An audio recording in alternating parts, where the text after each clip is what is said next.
There's a moment in every man's life when the world around him shifts, when everything he believed to be solid crumbles beneath his feet.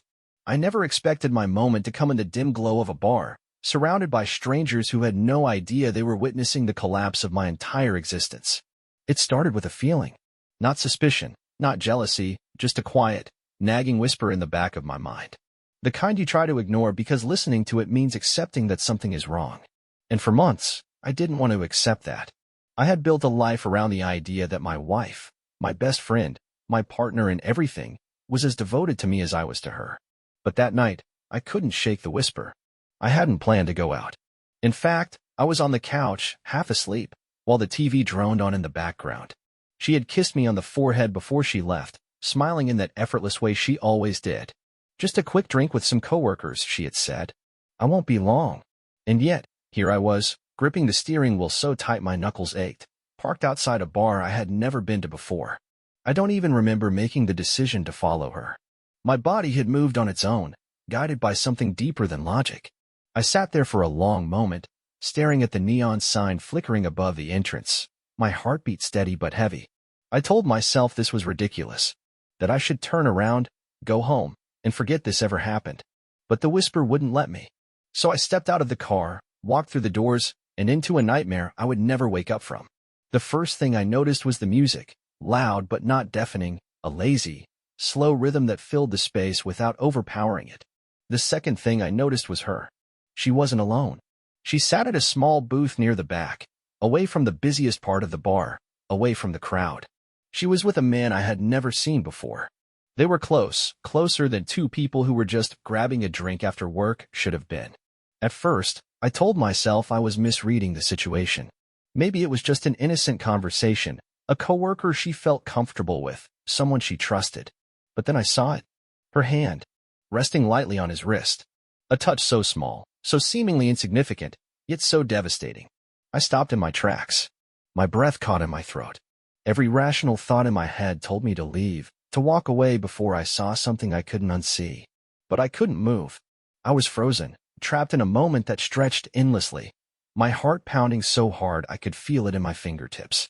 And then, as if the universe wanted to make sure I had no illusions left, she leaned in.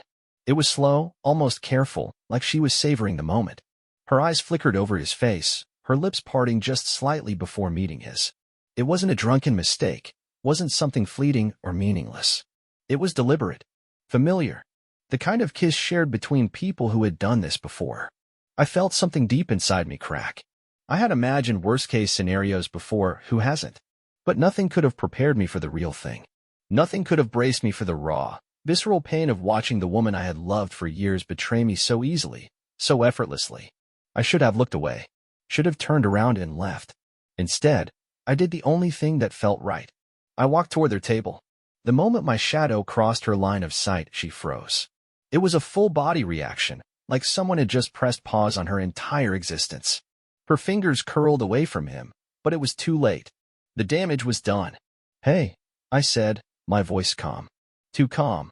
She blinked up at me, her face draining of color so fast I thought she might faint. The man beside her turned as well, his expression shifting from confusion to something else, something cautious, as if he could sense the storm brewing beneath my skin. I reached into my pocket, pulled out my wedding ring. For a second, I just held it there, feeling the weight of it pressing into my palm. Then, without a word, I placed it on the table between them. Her lips parted. "Wait, But I was already gone. I walked out of the bar and into the cold night air, my chest hollow, my mind a blur. I had come here looking for an answer. I found one. I just didn't know what to do with it yet. The night air hit me like a shock to the system. Cold. Hollow. Like my body was still moving, but my mind was somewhere else, trapped back in that bar, reliving the moment my world shattered in slow motion. My feet carried me to my car, but I don't even remember making the choice to leave. 1 second, I was standing at that table, watching my wife's face twist in shock, and the next, I was gripping the steering wheel so tightly that my fingers ached. I just sat there, staring at nothing, my thoughts an endless loop of disbelief. Had that really happened? Had I actually just watched my wife, the woman I had spent years loving, trusting, building a life with, kiss another man like I didn't even exist? Every fiber of my being wanted to convince me that I had misunderstood, that there had to be some explanation. But there was no explanation that could change what I saw. There was no excuse that could erase the image burned into my mind. For the longest time, I didn't move. The quiet hum of the street outside felt surreal, almost mocking in its normalcy. How could the world just keep going like nothing had changed when my entire life had just been flipped upside down? I glanced down at my hand, at the empty space where my wedding ring used to sit. It felt foreign, unnatural, like a missing limb. The ring was still back in that bar, sitting on the table between my wife and the man she'd been kissing. And for the first time, the reality of what I had just done started sinking in. I had left it behind. That wasn't something you could take back. It wasn't a gesture you could brush off and pretend never happened. It was a statement, a line drawn in the sand. And now, I had to face the weight of that decision. A sharp knock on my window snapped me out of my trance. I flinched, my heart slamming against my ribs as I turned to see her standing there, her face pale, her expression a tangled mess of shock, guilt, and something else, panic. I hesitated, my fingers twitching over the ignition. I could have driven away. I should have. But instead, I pressed the button to lower the window, my jaw tightening as I met her wide, desperate eyes. "Eliot, please," she breathed, her voice barely more than a whisper. "We need to talk." I let out a slow, measured breath, forcing my face to remain blank. "I think we already did." Her throat bobbed as she swallowed hard. "No, you don't understand. It's not what you think." A humorless laugh escaped me before I could stop it. "Not what I think." "Really?" Because from where I was standing, it seemed pretty clear. Her lower lip trembled, but I didn't let it affect me. I couldn't. "Not now." "Please," she tried again, her fingers gripping the edge of the window as if she could physically hold me there. "Just let me explain." "Explain? Explain what? That she hadn't meant to get caught? That it was a mistake? That she still loved me?" The weight of all the possible excuses she could throw at me settled on my shoulders, heavy and suffocating. But I didn't want to hear them. Not now. Maybe not ever. I exhaled through my nose, gripping the steering wheel tighter. "You had your chance to explain," I said evenly. "Before you kissed him." She flinched. I could see the way her mind scrambled for something, anything, to make this better, but there was nothing. There was no fixing this. "Eliot," she said again, softer this time, as if she was realizing how badly she had miscalculated this moment. "Can we just go home and now?" I shook my head, cutting her off before she could finish. "Go home." The words felt like acid on my tongue. The thought of going back to the house we had built together, of stepping into the same space where we had shared so many memories, felt unbearable. The walls would feel like a lie. The bed would feel like a battlefield.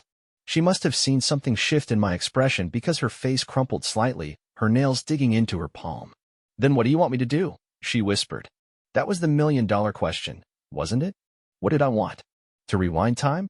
To wake up and find out this was just a nightmare?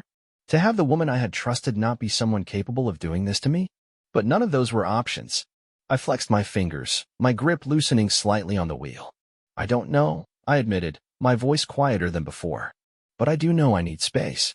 Her eyes filled with something dangerously close to tears, but I refused to feel sorry for her. "Don't follow me," I added before rolling the window back up. She didn't move right away. She just stood there, staring at me through the glass like she wanted to reach through and grab me. But I didn't give her that chance. I put the car in drive and pulled away from the curb, my pulse hammering against my skull. As I drove through the city, past familiar streets that suddenly felt foreign, one thought echoed in my mind over and over again. I had no idea where I was going, but I knew one thing for certain. I couldn't go back. I drove without direction, letting the roads guide me, my mind racing faster than the car itself. The city lights blurred past my window, neon streaks cutting through the darkness, but I barely noticed. My hands gripped the wheel tightly, my knuckles white, my heart still pounding from the encounter with Eliza. I hadn't even planned to stop when she knocked on my window. I should have driven off the second I saw her standing there, but something in me had wanted to hear what she had to say. Now I regretted it. Her voice still echoed in my head. "It's not what you think." That tired, pathetic excuse. That desperate attempt to manipulate reality. What did she expect me to believe? That I had imagined it? That my mind had fabricated the way she leaned into that man, how she kissed him with the ease of someone who had done it before. I exhaled sharply, shaking my head. No. There was no talking our way out of this. No undoing what had been done. A red light forced me to stop, and that's when it hit me. I had nowhere to go. Home was out of the question. The thought of stepping back into that house, into our space, made my skin crawl. Every room would be tainted. Every piece of furniture, every framed photo, would feel like a mockery of the life I thought we had. I pulled into an empty parking lot, turned off the engine, and leaned back against the seat. The silence inside the car felt deafening. I needed time to think. But thinking led to remembering, and remembering led to pain. My mind pulled me backward, forcing me to replay the last few months. The nights when she was working late. The mornings when she was already out of bed before I woke up. The sudden change in how she dressed, how she carried herself. I had noticed it but never questioned it. Had I been blind? Or had I just refused to see? I ran a hand down my face, the weight of exhaustion settling deep into my bones. I could feel the night stretching ahead of me, long and uncertain, and for the first time in years, I felt like I was completely untethered. My phone buzzed in the cup holder. I stared at it for a moment before picking it up. It was her. I let it ring. Then a second time. Then a third. I didn't answer. She finally sent a message. "Eliza, please come home. Let's talk." I stared at the words, my jaw tightening. Come home? As if nothing had changed? As if I could just step back into that house, sit across from her at the kitchen table, and pretend that the past few hours hadn't happened? Another message followed. "Eliza, I'm so sorry. Please." Sorry. That word felt meaningless now. It carried no weight, no substance. It couldn't erase what she had done. It couldn't rebuild what she had broken. I turned off my phone and tossed it onto the passenger seat. The parking lot was empty, save for a few dimly lit streetlights flickering in the distance. The stillness around me should have been calming, but all it did was amplify the storm in my chest. I thought about going to a hotel, but even that felt too permanent, too official. Like I was making a decision I wasn't ready to make yet. So instead, I did something I hadn't done in years. I drove to the one place that had always felt like home before I met her. The drive took me to the outskirts of the city, to a quiet neighborhood I hadn't visited in a long time. My childhood home wasn't there anymore. My parents had moved years ago, but the streets still felt familiar, like ghosts of a past life I had almost forgotten. I parked near the old park where I used to spend summers as a kid. The swings creaked softly in the wind, empty, untouched. I got out of the car and walked toward the bench near the basketball courts, sitting down with a heavy sigh. For the first time that night, I allowed myself to feel everything. The betrayal, the humiliation, the overwhelming sense of loss. It wasn't just about the kiss. It wasn't just about the man in the bar. It was about the years I had spent loving someone who, in the end, hadn't been who I thought she was. It was about the nights I had stayed up worrying about us, while she had been out living a double life. A cold gust of wind cut through me, but I barely felt it. I had to figure out what came next. Did I leave? Did I give her the conversation she so desperately wanted? Did I even have it in me to hear more lies? I leaned forward, resting my elbows on my knees, staring at the pavement. I knew one thing for sure. No matter what happened from here, I would never be the same man I was before I walked into that bar. And neither would she. I sat there in the cold, my breath visible in the night air, the echoes of my own thoughts louder than anything around me. The weight of the past few hours pressed against my chest, an unbearable tension that refused to ease. My fingers curled around the edge of the bench, gripping it like it was the only thing anchoring me to reality. I had no plan, no direction, just the overwhelming realization that my life had taken a turn I never saw coming. The messages from Eliza had stopped. Maybe she finally understood that I wasn't going to respond. Maybe she had given up. Or maybe, more likely, she was sitting at home, trying to come up with a way to spin this into something that wouldn't end everything we had built. That was the part that made my stomach twist. Not just that she had done this, but that she had still tried to manipulate the narrative. It's not what you think. Those words kept replaying in my head, each time more infuriating than the last. What else could it be? What possible scenario could explain away what I had seen? Was she going to tell me that the man in the bar was just an old friend? That she had been caught up in the moment? That it was a mistake? I already knew how that conversation would go. I could predict every word, every excuse. She would cry. She would tell me she never meant to hurt me. She would say it didn't mean anything. And maybe, if I had been weaker, I would have believed her. But I wasn't weak. I had given her trust, loyalty, love, and in return, she had given me a moment I could never erase from my mind. I pulled my phone from my pocket and turned it over in my hand. I wasn't sure what I was looking for, but my thumb hovered over the screen, a part of me itching to open our messages, to read the last things we had said to each other before all of this happened, before I knew the truth. But I stopped myself. Nothing she had to say now would change what was done. Instead, I did something I hadn't done in a long time. I called Michael. Michael and I had been friends for years, long before I had met Eliza. He had been my best man at our wedding, the person who had always been in my corner no matter what. If anyone would know what to say right now, it would be him. The phone rang once, twice. Then his voice came through, groggy and confused. Eliot. I hesitated. It was late, probably too late to be calling, but I needed to hear a voice that wasn't my own. Yeah, sorry for calling so late. There was a brief pause before his voice sharpened, waking up. What's wrong? I exhaled slowly, staring down at the pavement beneath my feet. I caught Eliza with someone else. Silence. Then a muttered curse. Where are you? The park near my old place. I'm coming. I opened my mouth to tell him he didn't have to, that I just needed someone to talk to, but the line had already gone dead. I let out a slow breath, leaning back against the bench. At least now, I wouldn't be alone with my thoughts. It didn't take long for Michael to show up. His truck pulled into the parking lot, headlights cutting through the darkness before he shut off the engine and climbed out. He was still in sweatpants and an old hoodie, his hair a mess, but his expression was sharp, focused. He didn't say anything at first. He just walked over, sat down next to me, and let out a long breath. Tell me everything. So I did. I told him about the uneasy feeling I'd had, about following her to the bar, about watching her with another man, about the ring I had left behind on the table. I told him about the messages, about how she had tried to explain it away, about how I couldn't even bring myself to listen. By the time I was done, my hands were clenched into fists, my jaw tight. The more I talked about it, the more real it felt, the more final. Michael was quiet for a moment, processing everything. Then he let out a low, frustrated sound. I always had a bad feeling about her. I turned my head slightly, frowning. What do you mean? He shook his head. I don't mean I knew she was cheating. I don't know. She always seemed a little too good at making things about herself. Like no matter what, she had to be the center of attention. I remember when you proposed. She made the whole thing about how shocked she was, how overwhelmed she was, how she didn't know what to do. You just stood there, waiting for an answer while she kept talking about her feelings. I blinked. I hadn't thought about that in years. At the time, I had just chalked it up to excitement, to nerves. But now, hearing it from someone else, it sounded different. Michael let out a slow breath, rubbing the back of his neck. I'm not saying I knew she'd do something like this. I don't know, man. Maybe I should have said something. I shook my head. It wouldn't have mattered. I wouldn't have believed you. We sat in silence for a while, the weight of everything settling around us. Then Michael spoke again, his voice low. So what now? That was the question, wasn't it? I had no idea what came next.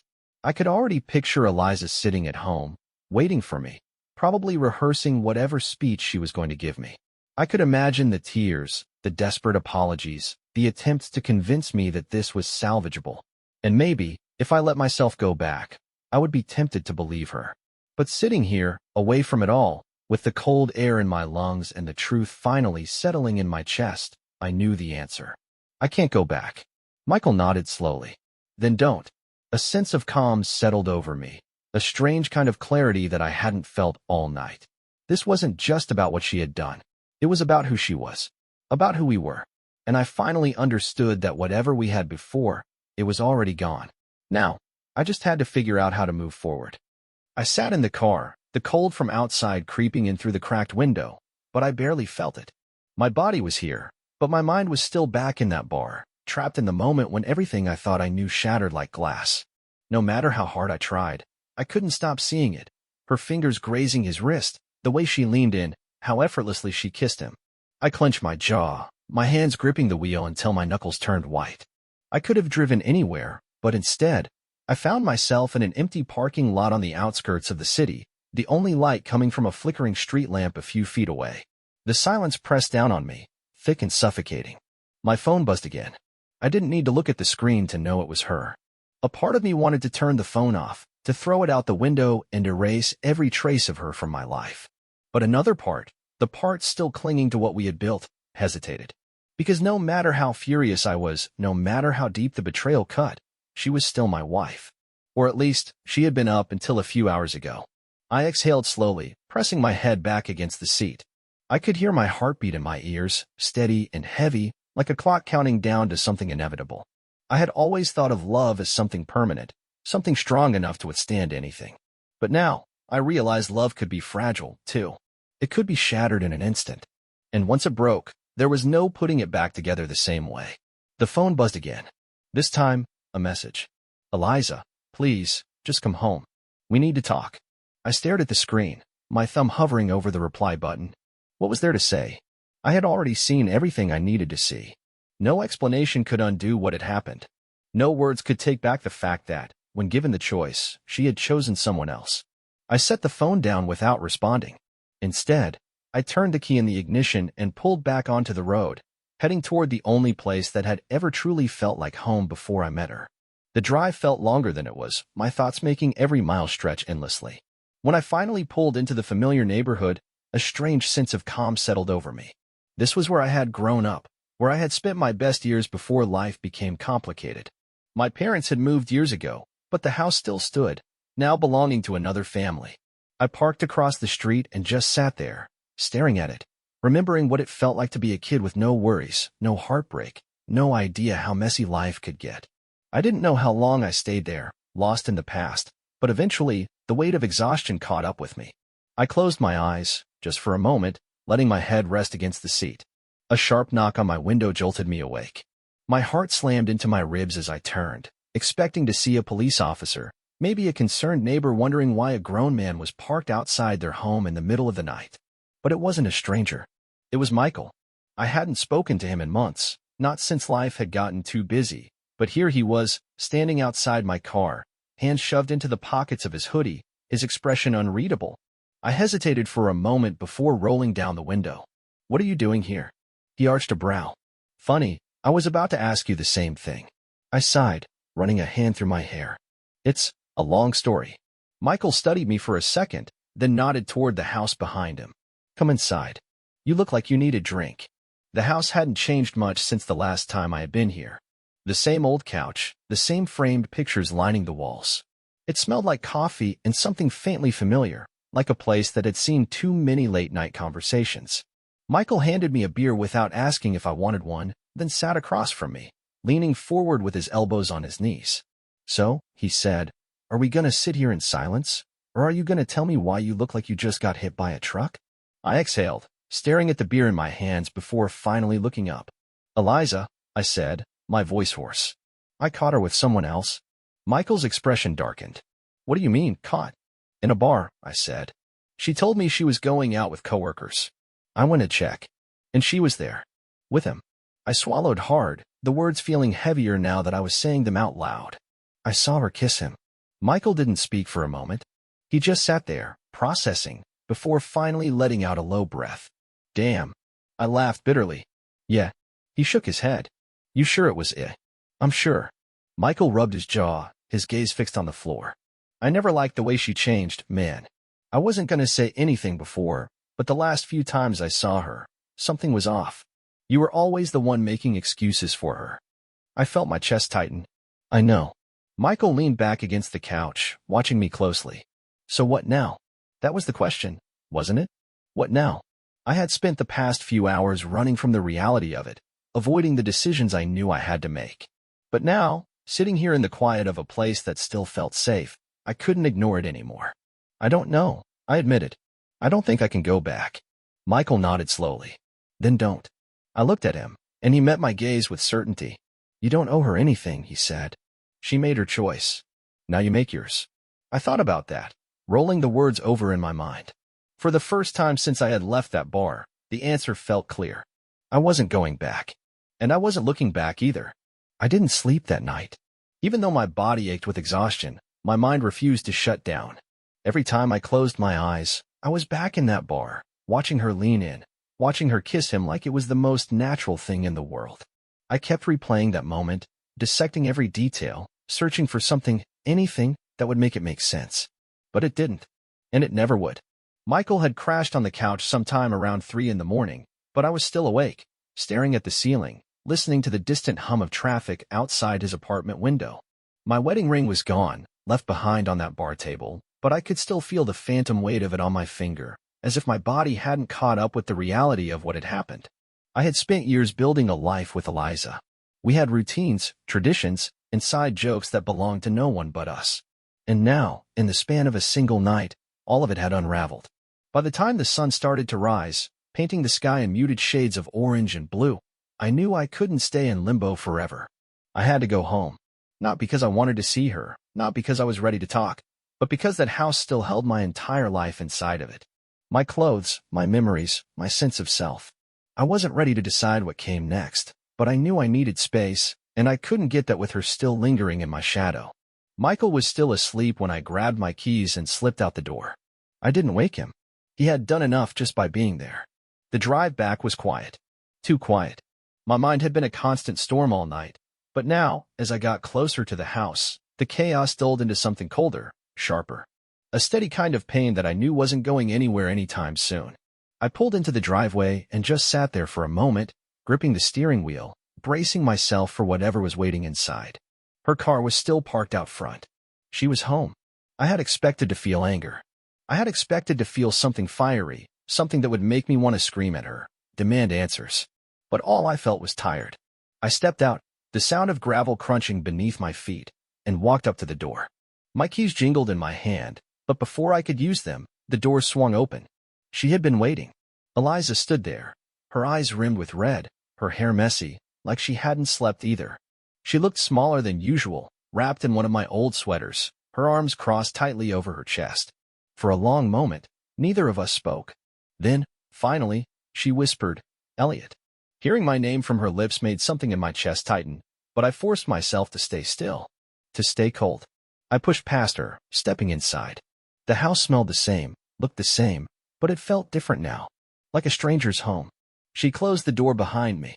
"I didn't think you'd come back." "I'm not staying," I said flatly. She swallowed hard, watching me like I was some fragile thing that might shatter if she said the wrong thing. It was almost laughable, considering she was the one who had broken everything. "Please," she said. "Can we talk?" I exhaled slowly, running a hand down my face. I didn't want to hear whatever excuses she had lined up, but I also knew I wouldn't be able to leave until I said what I needed to say. I turned to face her. "How long?" She flinched. "Eliot." "How long, Eliza?" My voice was calm, almost too calm. She looked down at the floor. "A few months." Something in me had already known that. I wasn't surprised. But hearing it confirmed still sent a fresh wave of nausea through me. "Why?" I asked. Tears welled in her eyes, but I didn't let them move me. She had lost the right to my sympathy. "I don't know," she admitted, her voice barely above a whisper. "It just happened." I let out a humorless laugh. "Right. Because that's how things work. One day, you wake up and decide to throw everything away for no reason at all." She squeezed her eyes shut, pressing her fingers to her temples. "I wasn't trying to hurt you." I shook my head, incredulous. "But you did." She let out a shaky breath, looking at me with something almost desperate. "I still love you, Eliot. I swear, I do." I stared at her, at the woman I had spent years believing in, and felt nothing but exhaustion. "I don't think that matters anymore," I said. She stepped forward, reaching for me, but I took a step back. She froze. "I just need time," I told her. "And space." Her lower lip trembled. "You're leaving." "For now," I said. "I don't know what happens after that." Tears slipped down her cheeks, but I didn't comfort her. I couldn't. I grabbed a bag from the hall closet and started packing, just the essentials. A few changes of clothes, my laptop, my wallet. I didn't need much.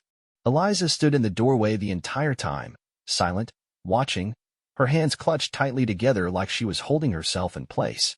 When I was done, I slung the bag over my shoulder and turned to face her one last time. "I'll be back for the rest," I said. She nodded, but there was a question in her eyes, one she didn't dare voice. Was this the end? I didn't have an answer for her. So I left.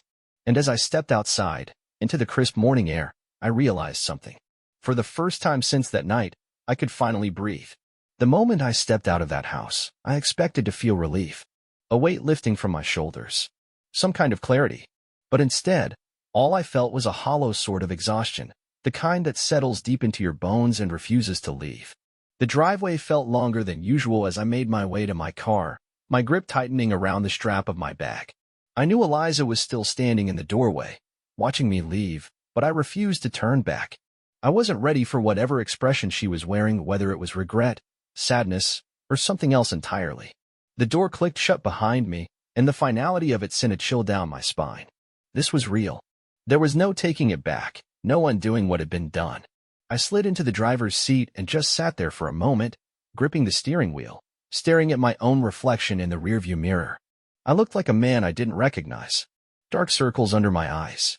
Jaw clenched tight. Hollow stare. A man who had just walked away from everything he thought was permanent. I didn't know where I was going. I just knew I couldn't stay here. So I put the car in drive and pulled out of the driveway, not looking back even once. I drove for hours. No destination in mind, no plan, just the endless stretch of road ahead of me and the quiet hum of the engine filling the silence. The city faded into smaller towns, then open highways lined with nothing but empty fields and the occasional gas station. It felt strange, driving with no real purpose, but in a way, it was exactly what I needed. Movement. Distance. Space to breathe. At some point, hunger crept up on me. It was an odd sensation, realizing I hadn't eaten since, when? Yesterday afternoon? The thought of food hadn't even crossed my mind until now. I pulled into the first diner I saw, an old place with flickering neon signs and a handful of trucks parked outside. The inside smelled like coffee and grease, the kind of place where time seemed to move slower. I slid into a booth by the window, the vinyl seat creaking beneath me. A waitress, probably in her late 40s, with tired eyes but a kind smile, approached with a notepad in hand. "What can I get you, sweetheart?" I hesitated, then ordered the first thing that came to mind, a black coffee and a plate of whatever the special was. It didn't matter. Food was just an excuse to sit here for a while, to exist in a place where no one knew my name or my story. The coffee arrived first, steaming and bitter. I wrapped my hands around the mug, letting the warmth seep into my fingers. The silence was almost comforting, but my mind was still too loud. I kept replaying the last conversation with Eliza. The way her voice cracked when she asked if I was leaving. The way she looked at me like she was waiting for me to change my mind. But the part that stuck with me the most was her answer when I asked why. "I don't know." That was the part that burned. Not that she had done it, not even that she had lied, but that she couldn't even give me a real reason. How do you destroy a marriage without knowing why? The waitress returned with my plate, but my appetite had already disappeared. I forced myself to take a few bites anyway, but everything tasted like nothing. Just another reminder that some wounds take longer to process than others. Across the diner, a couple sat together in a corner booth, leaning close, laughing at something on a phone screen. I forced myself to look away, my chest tightening at the sight. That used to be us. Or at least, I thought it was. Had I been fooling myself all along? Had she been slowly slipping away for months, maybe even years, while I convinced myself we were fine? The thought made my stomach turn. I had spent so much time trying to be a good husband, to build a life with her, and in the end, none of it had mattered. The waitress passed by again, giving me a look that was almost motherly. "You okay, hon?" I forced a small nod. "Yeah, just a long day." She didn't push, just refilled my coffee and patted the edge of the table before walking away. I stared out the window, watching cars pass by on the highway, their headlights cutting through the early evening haze. I could go anywhere. For the first time in years, I had no obligations, no plans, no one to answer to. The thought was both terrifying and liberating. But where do you go when the life you built isn't home anymore? By the time I left the diner, night had fully settled in. The neon sign buzzed softly overhead as I stepped outside, the cold air biting at my skin. I could have gone back to Michael's, but something in me resisted the idea. I needed to be alone. I needed to sit with this, to feel every painful piece of it before I could even think about moving forward. So I did the only thing that made sense. I checked into a motel. It was nothing special, just a cheap, roadside place with peeling wallpaper and a mattress that had seen better days. But it was mine, at least for the night. I dropped my bag onto the chair in the corner and collapsed onto the bed, staring at the ceiling. The quiet here was different. It wasn't the empty, suffocating silence of my car. It wasn't the tense, waiting silence of my house. It was still, like the calm after a storm. I pulled my phone from my pocket, hesitating before turning it back on. Immediately, the screen lit up with missed calls and messages. All from her. I didn't open them. I didn't need to. I knew what they would say. Instead, I scrolled to my contacts and tapped on Michael's name. The phone barely rang before he answered. "Where the hell are you?" he demanded, his voice sharp with concern. "I'm fine," I said, though I wasn't sure if that was true. Just needed some space. There was a pause. Then, softer, yeah, I get that. I hesitated before asking, do you think I made the right call? Michael let out a breath. There's no right or wrong here, man. There's just what you can live with. I swallowed hard, staring at the ceiling. I don't think I can live with her anymore. Another pause. Then, finally, then don't. His words settled deep in my chest, solid and certain. For the first time all day, I felt like I had an answer. I didn't know what tomorrow would bring, or next week, or next month. But I knew one thing. I wasn't going back. And that was enough for now. I woke up in the motel room to the sound of my own heartbeat pounding in my ears. For a moment, I didn't know where I was. The unfamiliar ceiling, the musty smell of old carpet, the dim glow of the street lamp filtering through the thin curtains. It all felt like I had woken up in someone else's life. Then it hit me. The night before. The drive. The diner. The messages from Eliza. The betrayal. I sat up, rubbing my hands down my face, exhaustion weighing on my shoulders like an anchor. I had barely slept, if at all. My body ached, but it wasn't from anything physical. It was something deeper, something I couldn't shake. I had spent so many years building a life with her, trusting her, believing that we were a team. And now, here I was, alone in a motel room, picking up the broken pieces of a life I thought was unshakable. My phone was still on the nightstand, face down. I wasn't sure I was ready to deal with it yet. But the moment I reached for it, the screen lit up. Another call from Eliza. I let it ring. Then, a voicemail notification. I stared at it for a long time before finally pressing play. Her voice came through the speaker, shaky and thick with emotion. Eliot, please. A deep breath. I don't know where you are, and I don't know if you'll even listen to this, but I need you to. A pause, a muffled sound like she was wiping tears. I know I don't deserve anything from you. I know I messed up, but I need to talk to you. Please, just call me back. Silence. I exhaled slowly, my grip tightening on the phone. I had expected her to keep trying, to beg for another conversation, but something about hearing her voice made it real in a way that nothing else had.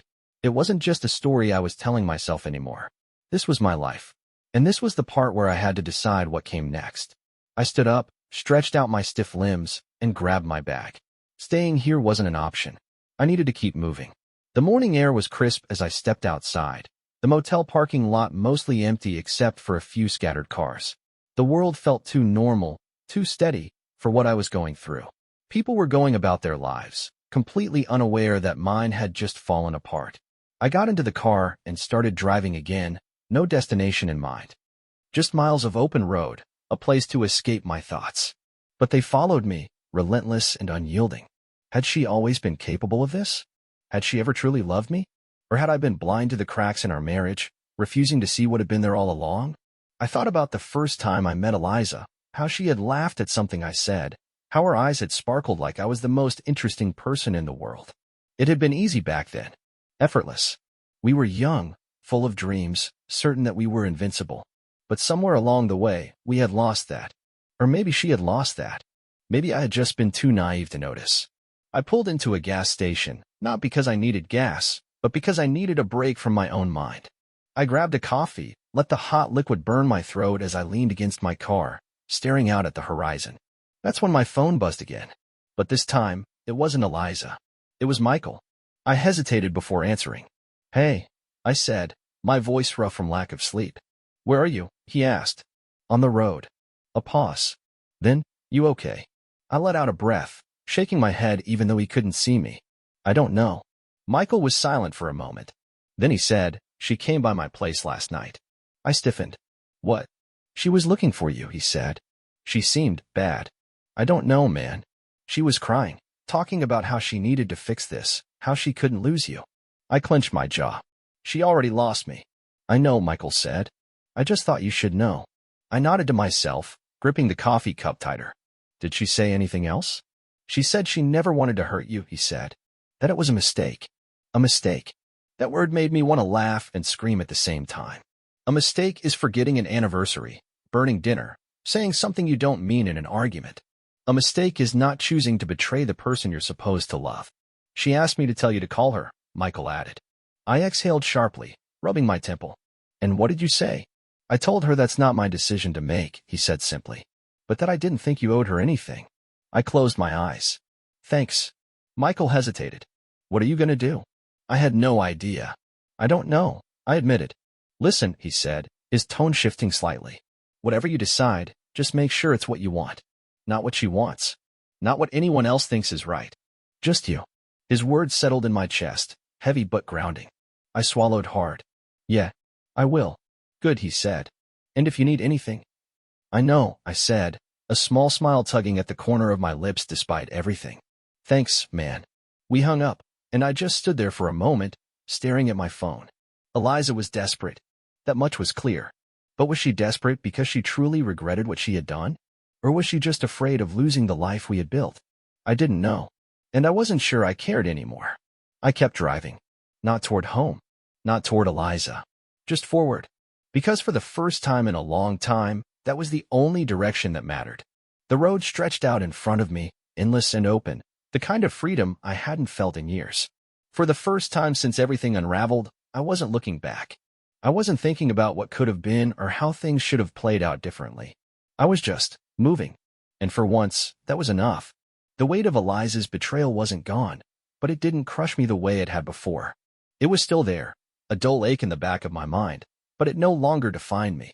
I wasn't the man who had walked into that bar and watched his wife choose someone else. I wasn't the man who sat in his car, paralyzed by heartbreak, wondering what had gone wrong. I was something else now.